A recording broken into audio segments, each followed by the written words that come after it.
So I recently watched Interview with a Vampire Season 1, and in the comments, you all were telling me about how, wait till I get to Season 2. Wait till you get to Season 2, Amanda. You said your mind is gonna be blown. Well, I just started Season 2. Boy, were you right. Welcome back, everyone. Hello, my name is Amanda. You might know me as Vamp, and today we are here to talk about Interview with a Vampire Season 2, the first 2 episodes. Like I did with Season 1, I watched the first 2 episodes of the show and I thought, I already have so many feelings, so many thoughts, so many hopes and dreams that I may as well come in and share them with you. Episode 1 was a little bit more of an eyebrow raiser for me. Episode 2 has been everything that I could have ever wanted and more. And yes, this is a modernization of Anne Rice's Interview with a Vampire.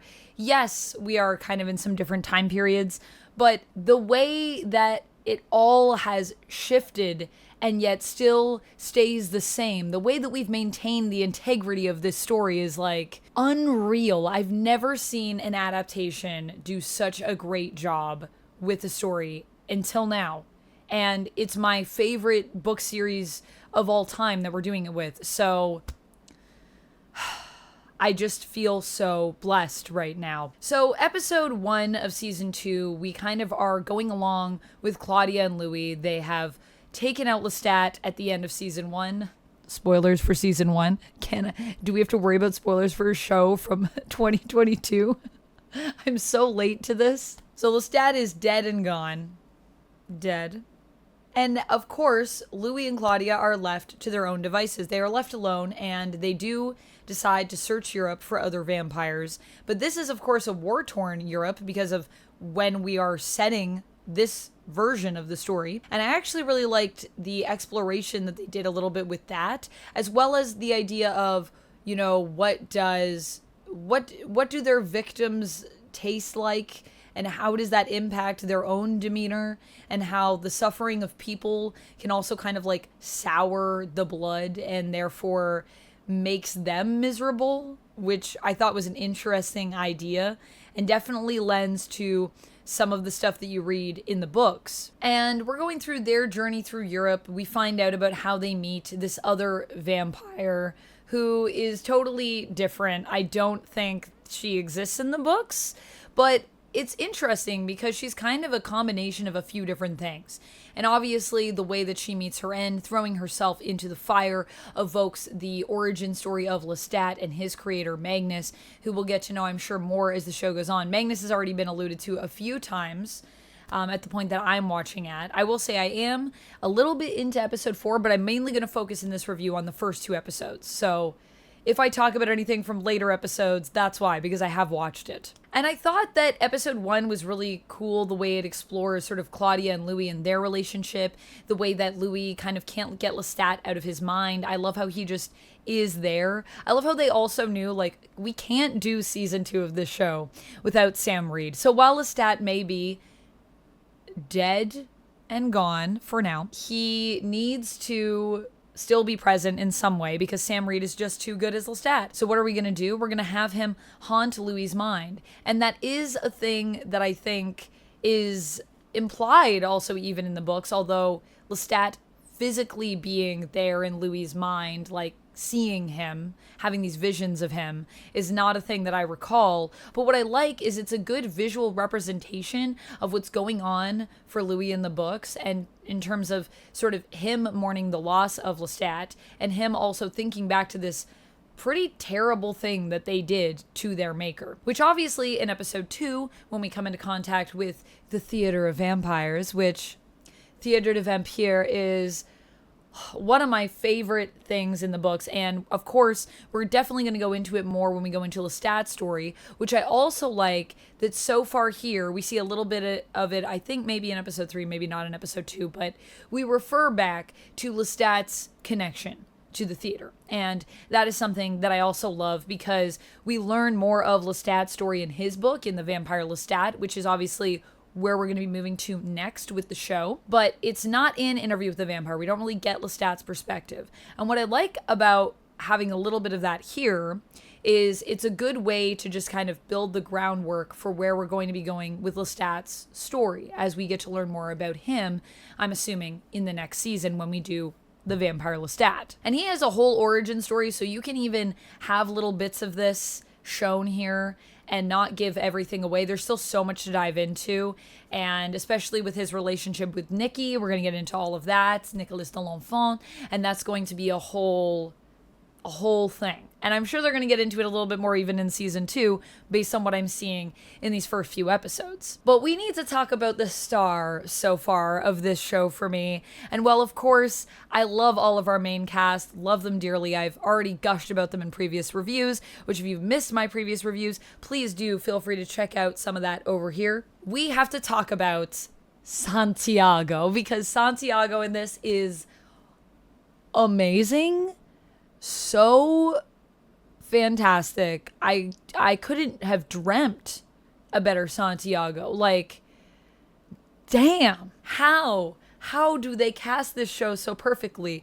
And why am I not in this show yet? I need to be in this show. So we have Ben Daniels as Santiago in Interview with the Vampire season 2, and he is a freaking scene stealer. He is amazing. I love everything that we're doing with the theater, but I just gotta shout outs to Ben Daniels, who is so captivating in the role. And I love how they capture the plays. I love even the modernization of the theater, and it lends very well to the avant-garde. So they're playing with those concepts as well in this time period. And what would that look like? I like how they subvert our ideas of what's going to happen. So far, there's already places where I thought I knew where this was going to go, but they've changed it up a bit. And I like that because it keeps me on my toes. I also love that as we dive more into the story, and now that Armand has joined the telling in terms of our actual interview that's happening with Daniel in the present day, how Armand is just the cattiest, the cattiest, sassiest gay vampire I've ever seen in my life. Every time Lestat is brought up, he's like, Lestat. I'm just like, oh my gosh. And also the fact that it's clear that Armand is both jealous of Louis' relationship with Lestat, jealous of Lestat, but also kind of jealous of the fact that Louis and Lestat had such a beautiful life. I love, there's a line in this, and I don't know, it might be in the 3rd episode, it might be in the 2nd episode, but where Armand talks about how he had a longer relationship with Louis at this point than Lestat did, because Lestat and Louis lived together for like 37 years, and he's like, actually, we've gone like a lot longer. It's like more time, or I think maybe he says 37 years longer. I just love that catty statement. I'm like, oh, this is so good. So exploring the interpersonal connections of these characters while also evoking the sets once again, I just feel are so great for evoking the emotion of the scenes. I think Armand and Louis' relationship that we're seeing blossoming is interesting. Everything that's happening with Claudia is super tragic. We know where that's headed. And I feel like we maybe have even seen a little bit of Madeline. I'm not sure if the woman, the dresser in the shop who's making clothes, if she is going to be Madeline, who later Claudia turns to try to be her companion so that she can leave Louis. I love the scene after they leave Europe as well. There's a really beautiful moment in these first 2 episodes where Louis tells Claudia that they're going to keep looking for vampires no matter what. And even if they find terrible vampires like they have, they're going to keep looking. And they're going to look, and they're going to look. And even if in the entire world they find out they are the only decent vampires, the only like somewhat interesting and compassionate and like just good vampires, if it's just them, that would be enough for him. But they'll never stop looking because he knows it's what Claudia wants and needs. But for him, Claudia is enough. That scene brought tears to my eyes. And what an amazing performance. And what an amazing performance from Jacob Anderson in that scene with him and Claudia. How do I feel about the fact that we have a new Claudia, by the way, in season 2? I guess I should weigh in on that a little bit before we wrap up here. Well, my thoughts on season 2 Claudia are, I feel like they did a really good job with casting someone so that the transition could feel pretty seamless. I also like how we don't linger on it, how we don't go back to past moments and try to insert this new actress in. They just say at the beginning of the show, at the beginning of season 2, we've recast Claudia. There's a new actress that will be playing her. Moving on. And while I loved Bailey Bass, who played her in season 1, and I thought did a great job of playing, especially the very bratty Claudia, in season 2 we have Delaney Hales, and I think that she does a great job of sort of approaching a more mature Claudia. Claudia is still trapped in this younger body, but she really is becoming her own woman. And we're seeing more of that independent streak and seeing more of her finding out what makes Claudia happy and what she needs in her life. And I think that they also feel like there's a lot of overlap between the way that they portray the characters. Like, it feels like the DNA of who Claudia was still lives on in the season 2 depiction, even though it is a different actress.